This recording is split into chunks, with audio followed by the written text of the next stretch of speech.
Evening, everybody. So we're on day 4 of our perimenopausal tips, and today I'm looking at stress. Now, I'm coming to you live from my studio in St Helens, and I want you to just look at this piece of Pilates apparatus. It's called the stability chair. Now, it's got like a step on it, and it's not just a step as normally people think, the stepping up and down or working the quads. It's got a variety of exercises, but there's something I want you to notice. At the moment, the step is in balance. It's halfway in between, like a seesaw. Now, this is what happens when we have too much stress. When we have too much stress in the body, the seesaw goes right the way up, putting a load on the individual. And this is really, really key for anybody, regardless of whether you're going through the menopause or you're perimenopausal, because we're trying to keep a balance all the time of homeostasis. And there will be a tendency to go homeostasis, allostasis. There will always be that tendency, but we don't want to stay at the top. So these are the things that keep us at the top. First of all, how we feel about safety and security. So safety and security is our roof over our head, our jobs, and our financial position. Then we have food stresses. Now, food stresses are massive. Most of us are overweight and nutrition are not nutritionally efficient. And when the body is lacking some sort of vitamin or mineral or fat or protein, it will always crave sugar. So when clients come to me and I take them through a 10-day food diary, I can see very clearly why the body is craving certain foods. So food stress would either be too much or too little or poor quality. Then we've got our relationships, love for the self and the way we feel about other people around us, and sex and reproduction. So when we're missing that love element, the way we treat other people is always how we feel about ourselves. So when we are aggressive to other people, we're angry, it's always coming from lack of love from yourself. And if you witness parents growing up who are always arguing, you repeat that same behavior. But guess what? You can change that. So you always learn to love yourself, and when you love yourself, then you can give to others. Our next stress we're going to look at is the environment. So that would be the air that we breathe. It would be the water. It would be electromagnetic stresses. So if you come to me, and always telling you about the microwave, leaving the Wi-Fi on at night, having television in the bedroom, looking at sleep, looking at medical drugs, toxins in your food, all this sort of things. And also exercise can be a stress. So are you doing the right type of exercise? Are you doing too much or too little? Some people need to do less and more repair, sort of going out in nature for walking. Other people need to do more movement. Now then, when we've got that, haven't got that balance, and the stability chair is up here, this is what's happening to the body. The body's repair hormones aren't working optimally, and this is where your menopause and your perimenopause will come in, ladies. So first of all, your testosterone and your estrogen, your DHEA, your cortisol levels, all these things are going to affect your growth hormones, and they're going to affect your immune system and your blood sugar regulation. So you're going to be up here all the time, so that when you come to me, people are coming to me for chronic pain, fibromyalgia, lower back trouble, and this goes for men as well. It's very difficult for me to get you back to that homeostasis in the middle if we don't treat the root cause. So you have to look at the root cause, ladies. You can't just keep looking for the quick fix.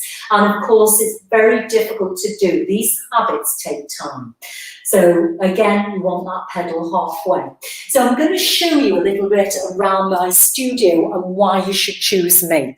So this is my studio in St Helens, and I've got a variety of apparatus, and the main things that I focus on are the fuse ladder, the ladder barrel, a stability chair, and the gyrotonic. Now, you would say, why choose me for your perimenopause or your menopausal journey? Well, I'm 50 and I'm walking the walk and talking the talk. And people who know me know I've been overweight and had all sorts of problems and have now managed to rectify.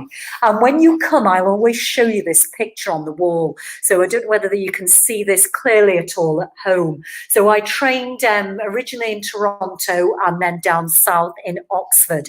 And this is probably when I was at my biggest. It was over 10, nearly 11 stone there. And I was still exercising. I was still doing everything. But boy, was I carrying the extra weight. I always maintained slimmer arms, but I was feeling that weight around my belly. So I've been there. I've worn the T-shirt. I know it, and I've seen it. I've turned my life around. Is it going to be easy? Of course not. Anything where you have to change any habit or lifestyle is going to be hard, ladies. So what's going to hold you back? Well, only you's going to hold you back. So the questions you have to ask yourself is, what is important to you? How is important is your health? If you don't change your health, so if you don't change your back, if you don't change your fibre, if you don't, make an attempt on your perimenopause or your menopause, where will you be in 5 years' time? Where will you be in 10 years' time?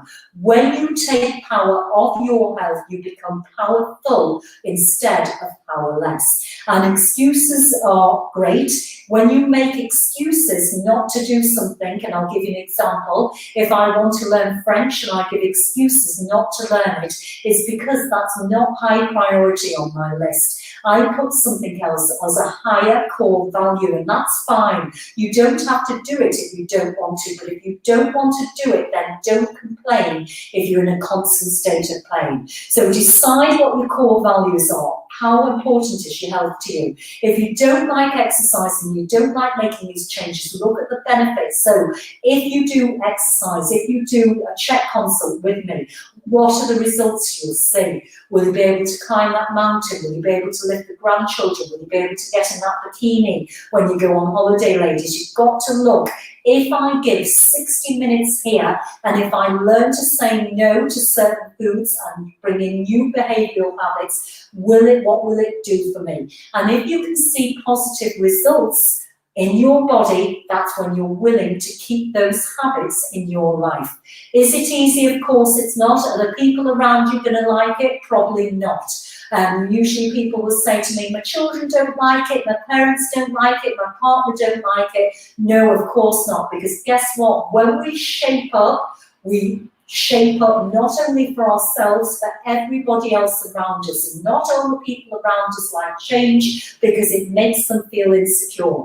And when we feel insecure and we criticize others and we don't like them working on themselves, those feelings and emotions are coming from a place of fear. So people's partners have questioned the food choices, have given them a home, they've said, why are you reading the labels? No, you don't need to lose weight.